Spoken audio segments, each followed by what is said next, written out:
mtaani twende. Unaambiwa kama mliachania mitandaoni basi mkirudiana pia mitandao ipate kufahamu. Hivyo ndivyo ambavyo mambo yanazungumzwa huko mitandaoni baada ya penzi ambalo limekuwa likitetema na kurindima. Linatetema, linarindima. Jamani, mimi usema wengine siyaelewagi jamani. Yaani sielewagi kuna shida gani? Shida ni ipi? Shida ni gani? Alongside Ching Ring, mimi ni Sami Baby, karibu kwa mara nyingine tena Kinte Gossip Table. Tuko hapa kukujuza kile ambacho kifahamu kuhusiana na Rayvanny na bibie Faima. Ndio. Choko mchokonoe pweza, mi binadamu utoniweza. Penzi limerudi mahala pake. Penzi limerudi tena. Wala halijavuja. Penzi limerudi tena. Tena mwezi mtukufu. Ndio. Rayvanny ni Mkristo. Faima ni Muislamu. Ndio. Vipi hapa? Na tumeona mapicha nini, mavideo nini, mahabani au baada ya kufuturu. Nadhani kwa shemeji yetu au vipi bana Fami, muda mrefu sana hiyo scandal ilikuwa nayo kuhusiana na udini. Hata kwa wazazi wake. Ilikuwa muda mrefu sana watu walikuwa wanazungumzia huyu mwanadada si Muislamu, unaelewa, lakini na wako wamzungumzia Rayvanny. Rayvanny kwa upande wa dini kwao ni Wakristo, lakini wale wenyewe yani wale ambao yani kindakindaki. Yani Wakristo Pro Max. Yes. Baada sasa watu wakawa wanazungumza hapa kuna kitu gani kinaendelea, na hasa kwanza kwenye dini. Watu wakafokonyoa vya kufokonyoa, umeelewa, wakatafuta vya kutafuta. Rayvanny tukaja tukajua kwamba kwao ni dini sana na Fami ni Muislamu. Je, Fami yeye hayo mahusiano ya utofauti wa dini watu wakawa wanauweka hapo kwa sababu mwanadada alijiachia sana kwa Rayvanny. Yaani alijiachia sana kiasi kwamba mpaka watu wakasema mwanadada akawezwa. Umeelewa? Lakini baadaye kutokana na maisha amesogea akapatikana mtoto. Umeelewa? Sasa ule mtoto ndo akazua taharuki. Taharuki gani? Taharuki kwamba mtoto atafuata dini gani? Hapo sasa. Ila hata jina laitwa si la Kristo lile. Majina ya Kikristo, lakini kuna nafasi ya Kiislamu kwa mama. Mtoto, na mara nyingi sana baba ndo dini ya mtoto. Mtoto dini yake ni ya baba.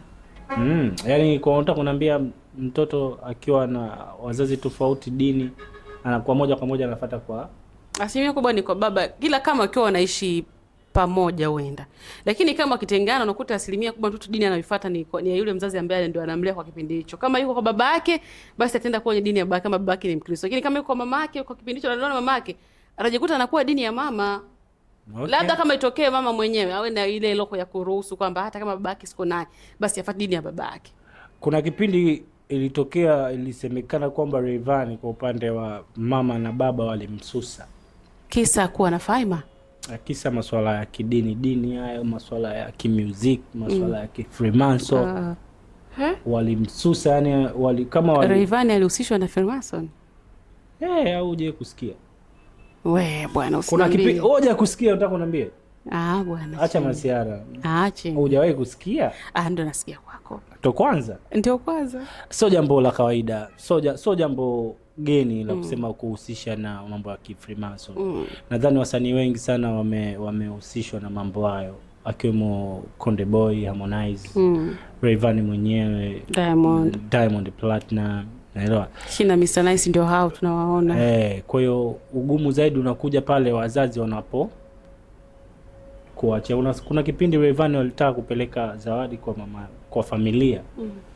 Lakini familia kama ikakataa. Refuse.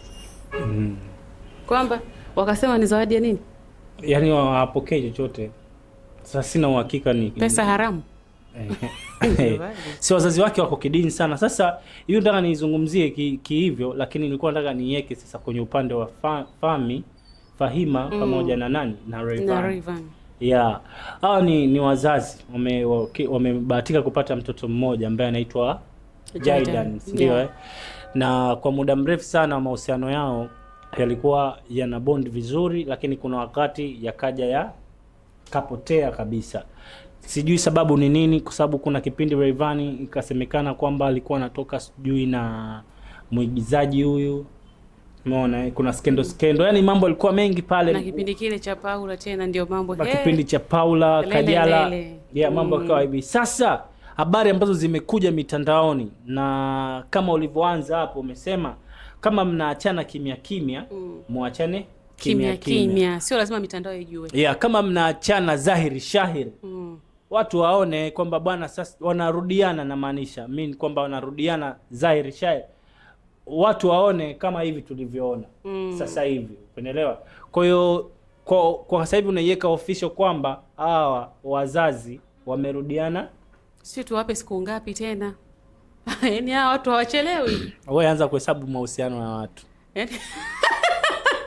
Anza kuhesabu siku. Kwa sababu wamekuwa ni mahusiano yamekuwa ni ya on off.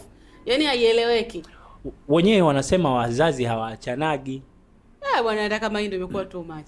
Basi waoane, wafunge ndoa. Wafunge ndoa shwa. Wanafungaje ndoa? Labda wafunge ndoa ya serikali. Sawa, watu ndoa ni ndoa. Kuna ndoa ya kidini, ya serikali, sio ya kimila. Sasa wanafungaje? Sasa mnakuwa yani serikali inafungisha zile ndoa. Lakini ukija kwa upande wa dini, kwa sababu unajua raha zaidi bana ufunge ndoa kupitia dini yako. Kwa hapo unavyoona kuna mtu anaweka ugumu kubadilisha. Mimi nahisi kuna mmoja hapo anaweka ugumu kubadilisha dini, na kama juzi tulikuwa tunazungumzia hapa, Gigy Money kabadilisha dini, kaenda kwa Talib, au sio? Umeona? Na wanawake wengi sana huwa ndo wanabadilisha dini. Unamfuata mwanaume. Kumrazi. Wanawake wengi sana ndo wanabadilisha dini, lakini kuna imani ya dini ya Kiislamu sana kuliko dini ya Kikristo. Sio, umeelewa unachomaanisha hapo? Yaani mwanamke wa Kikristo ana uwezo kubadilisha dini kuingia kwenye dini ya Kiislamu kumfuata mwanaume, kuliko mwanamke wa Kikristo kubadilisha dini kufuata Uislamu. Sio kama wanawake wa Kikristo ndio ni wepesi kubadili kwenda kwenye Uislamu kuliko na wanawake wa Kiislamu. Tena kitokea amelelewa katika familia ya yenye itikadi. Hiyo ndo maana yangu. Yaani maana yangu kwamba kwa upande wa wanaume anapokuwa Mkristo ni ngumu kubadilisha dini kuwa Muislamu. Sio, umenielewa hapo? Mfano kama Rayvanny si Mkristo. Yaani mpaka ukute Rayvanny anabadilisha dini kuwa Muislamu, ujue amefanya uchunguzi wa hali ya juu kuhusiana na dini, amesoma sana. Nakupa mfano Barnaba. Umeona Barnaba? Barnaba alimsema sana Barnaba. Alisemwa sana, alisakamwa sana. Umeona Barnaba? Barnaba kalelewa katika misingi ya Kikristo kwa muda mrefu. Lakini kaja kabadilisha dini ya Kikristo kaingia kwenye Uislamu. Umeelewa? Muhammad. Sasa hivi anaitwa nani? Muhammad. Na mkewe nani anaitwa nani sijui. Ndio huyo watatusaidia hapo kwenye comment. Umeelewa vizuri? Kwa hiyo kwa Rayvanny mimi nimpe hongera zake, lakini sasa hivi tushachoka kuwazungumzia haya mahusiano yao. Kiukweli wanatakiwa wajipime. Niliona video clip moja hivi, Rayvanny anatoa vibunda anampa Fahima, si ndio? Fahima vile vibunda anavyopewa, Fahima kama riziki, anamwambia sikiliza, unajua Rayvanny anamwambia hizo hela kama uzitaki, hizo hela zina kazi nyingi za kufanya. Umeelewa? Alafu hapo kashaikuwa vibunda kama 6 ujue. Unajua vibunda, yani acha masiara. Vibunda Rayvanny katika wasanii wanaoishi kistar Tanzania na nje ya Tanzania. Ni Rayvanny ambao wametoka kwenye lebo ya WCB Wasafi. Watch kumzungumzia Rayvanny. Watch kumzungumzia Rayvanny. Umeelewa? Kwa hiyo sio shida zake yeye kumwaga vibunda kwa mama mtoto wake. Umeelewa? Lakini sasa mama mtoto anaonekana na matumizi makubwa sana ya kifedha. Yule kwa sababu pia kuna story nimeipata hapa, nasikia hata ile show ambayo Fahima anaifanya ile unajua sijui ni kuigana na sijui nani ambaye alianza. Kitu ambacho anakifanya Paula ndicho ambacho anakifanya Fahima. ile vlog ile. Unakuwa unaelezea yani ile kama reality yako. Wamechelewa. Reality show yako kwamba umeenda sehemu fulani umefanya hiki, huko ndani familia imefanya hiki. Nasema kama bwana Rayvanny mkono wake huko pale. Wamerudiana na vingi. Kwa ukizungumzia kuhusiana swala zima la mwanamke yule mambo ya vibunda, yule maslahi nayo pia yapo. Alafu japokuwa penzi lipo. Fahima kuna wakati fulani ukimuona kama mtu mkimya, lakini kuna wakati akicharukwa. Sasa hivi kwenye kuna mabishano fulani hivi kama unayaona kwenye mitandao, yani sasa anakuambia mwaka huu yeye anakuja anaanza kuvaa, yani anakuja sasa anaanza wale wanawake ambao wa mjini wajipange. Yani unajua wanawake wa mjini wanaozungumziwa hapa wakina Auntie Zekel, umeelewa, kina Jackie Wolper, wanawake ambao wanavaa kina Kajalao, umeelewa, wakina Mimi Maz, wakina Lulu Diva, hao ambao wanawake wanaovaa mjini. Yani sasa Fahima yeye amekuja anasema ukiacha hayo mahusiano yao kurudiana yeye na Rayvanny na nini, umeelewa, kwa hiyo anakuja na mfumo mpya, na ukiacha sijui mambo kuiga mambo ya reality show sijui na nini huko kina Mario huko. Sasa yeye anakuja anawaambia hivi, kwa sasa hivi wajipange kwenye masuala ya kodi, kutupia mitupio. Sasa mimi kuna wakati namuona mkimya, kuna wakati akicharukwa anakuwa yani hatari, ni noma yani. Lakini mimi pia huona kila nikiongea huwa napata kumuona yule Fahima. Kuna clip moja nyingine niliona, hii sijui kama itakuwa iko sawa, nadhani tanisaidia. Hivi ukiwa mtu wa fashion kwenye kuvishana nguo, kuna clip nimeona Fahima anavishwa nguo lakini kuanzia humu, umeona, alafu yule ambaye anamdesign mtoto wa kiume kuna mapachu ya humu kwenye matiti humu, umenelewa vizuri ninachokiongea? Yule mwanaume ambaye ana design ashawishiki na ile ngozi nyororo ya yule mwanadada, kwa sababu asikwambie mtu bwana, hisia za mwanamke na mwanaume, hisia za mwanaume zipo karibu sana. Au unasemaje? Ni kweli. Sasa niliona ile clip kwa Rayvanny, ile anaichukuliaje? Mimi siruhusu mpenzi wangu au mtu wangu wa karibu kufanya vitu kama vile. Na ndio maana chini ukiona watu wanachanaga na mengi, huwezi jua pia sababu za kuwa anaachana naye hiyo bibi Fahima ni zipi. Lakini nimepitia kwenye ile clip ambayo iko imepostiwa, baadhi ya comment watu wamecomment humo. Watu wanasema kwamba Fahima ni king'ang'aa zaidi hata ya Zuchu. Kigang'anizi kwamba ndo anang'ania lile uhusiano.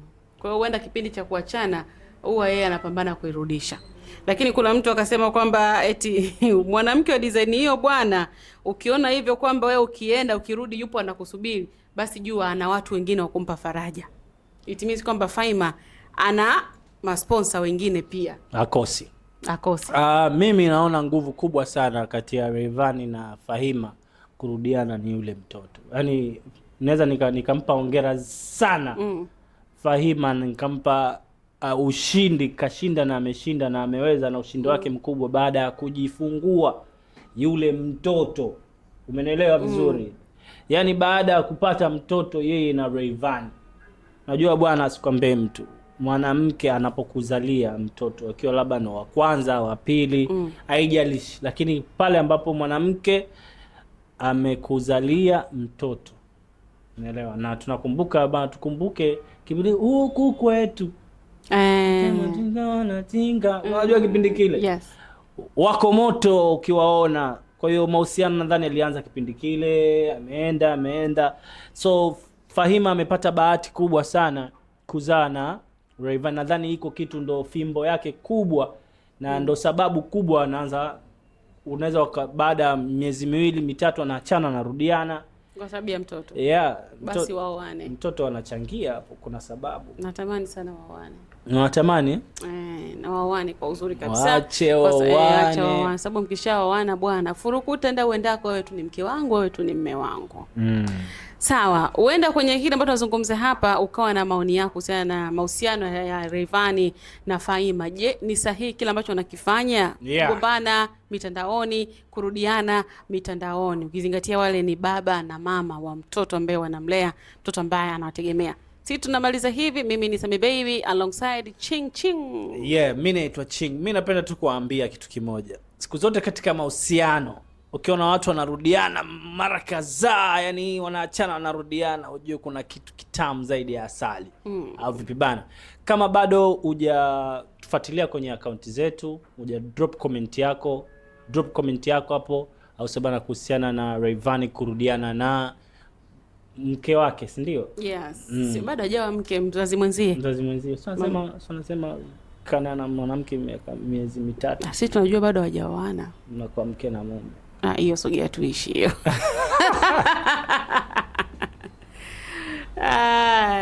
Bana, asante kwa kutazama. Hii hapa ni 69 Media official YouTube, pale subscribe YouTube channel yetu na utadropisha comment yako hapo, lakini utufuatilie pia kwenye mitandao mingine, kwenye Facebook, Instagram na TikTok unatupata kwa jina la 69 Media. Asante kwa kutazama, tukutane tena wakati mwingine.